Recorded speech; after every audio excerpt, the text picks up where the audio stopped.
Then Moses set out with Joshua, his assistant, and Moses went up on the mountain of God.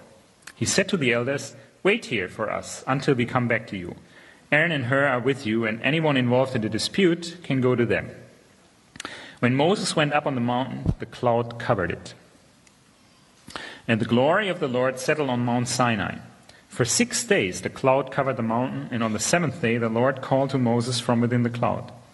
To the Israelites, the glory of the Lord looked like a consuming fire on top of the mountain. Then Moses entered the cloud as he went up on the mountain, and he stayed on the mountain 40 days and 40 nights. So this is, of course, a very, very special encounter with God, where God reveals himself with all glory and in fire and power and clouds and everything. And I earlier actually always thought Moses went alone to meet God there, but here is very clearly written, even for this very, very special time, Moses took Joshua with him. And there is another passage I would like to read. It's in Exodus 33:11, which is a bit different setting this time. The Lord would speak to Moses face to face, as a man speaks with his friend. Then Moses would return to the camp, but his young assistant Joshua, son of Nun, did not leave the tent. I hope you're familiar with the setting here, that the Israelites built this tent for the meeting with God, which was outside the camp where the people gathered, and Moses entered this camp to listen to God and speak with him as a friend. But again, Moses did not enter this alone. He always took his young assistant Joshua with him. And as we see here, Joshua even stayed on sometimes after Moses already left the tent. And these are two examples to show me what Moses did to build up his follower and his future successor Joshua. And the principle I derive from that is, bring your mentee in the presence of God and share spiritual key events with him. Very, very significant if you want to build up people, to bring them, help them to be in the presence of God. But we have a few more to go, so I will go to my third principle, which is in Deuteronomy now, 3:21. Just that you get the context, Deuteronomy is the book when the Israelites came again to the promised land after they failed the first time, have to wander in the desert 40 years, they come back, and now Moses gives some speeches to the people of Israel and remind them on their history, because one generation had died, the young generation was there. And in connection to this speech, Moses gave these two verses which I found significant, that he says here, "At that time, I, Moses, commanded Joshua, you have seen with your own eyes all that the Lord your God has done for these two kings, or to these two kings. The Lord will do the same to all the kingdoms over there where you are going. Do not be afraid of them. The Lord your God himself will fight for you." And so I can very well imagine what Moses has done here to Joshua, to tell him, Joshua, remember, we had this before. We had to fight battles, and God brought about victory. You will face the same fights, but again, God is there. You have seen it with your own eyes. Don't worry.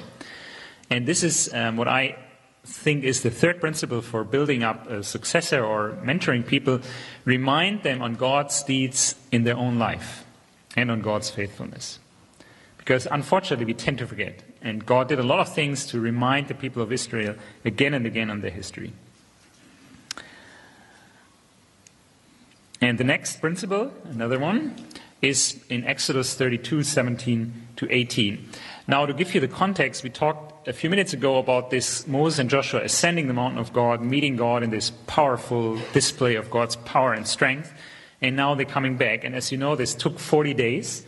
And in this time, the Israelites got worried, and they had no better thing to do than melting their gold and building this golden calf and starting worshipping the golden calf.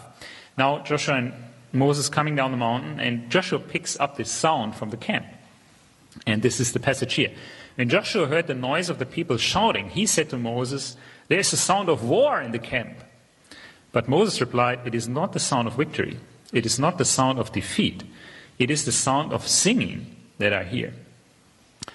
Joshua was not yet ready to distinguish those noises and those voices he heard. He needed to learn to analyze his situation correctly. And I think that is also a very important skill. You want to teach the person you're mentoring, maybe your potential successor, to receive the facts but interpret them correctly. And this needs time to learn the skills.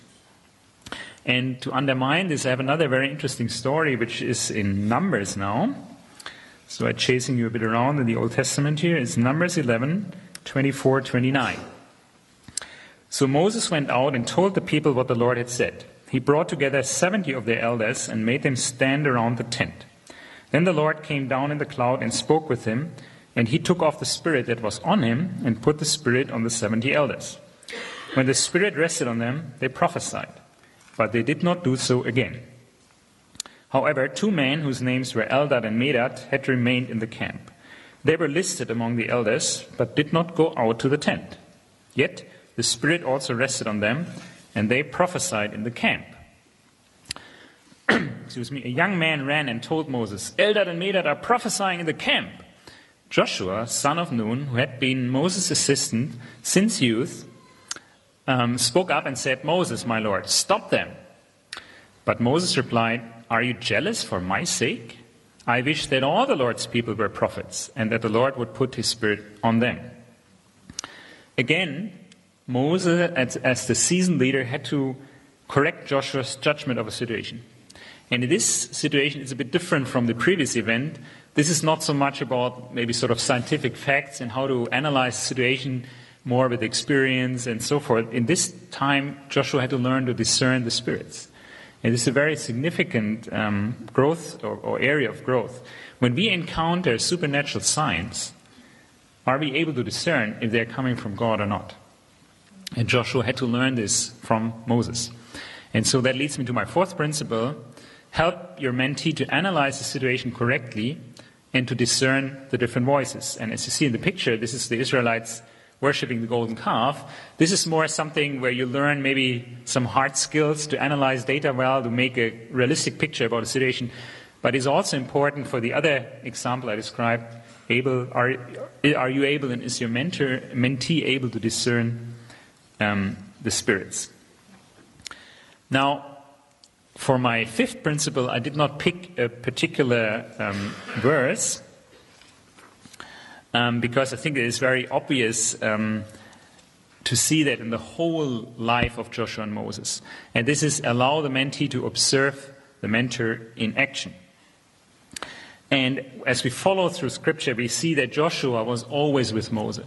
So he had years and years of opportunity to see how Moses handled the situation, what Moses spoke, what he did.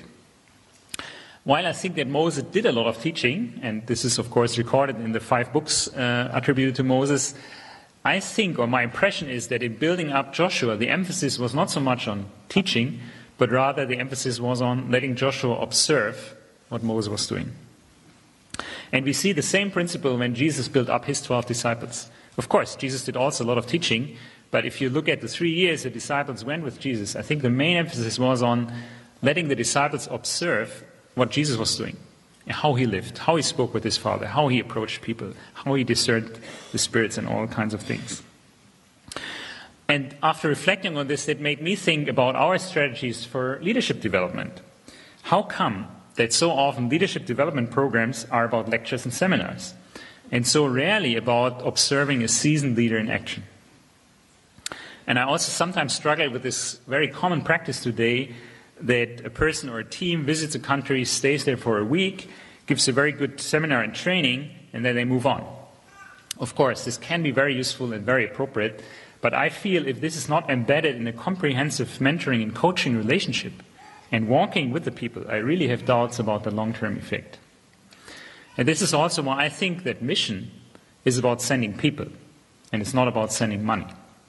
Because how can people observe seasoned leaders if they don't see us? If, we think we just fly in for a short time, fly back again, or just sending money. I don't think that this is the biblical principle to build up people. There's a lot to say about this topic, and I have to move on, not to get lost in that.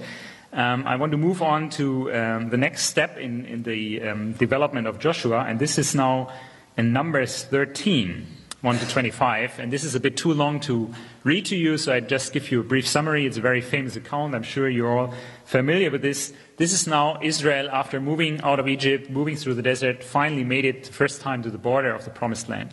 And then God asked Moses to send out people to spy out the land. And God told Moses, pick 12 people and send them. And sure enough, Moses picked Joshua for this task.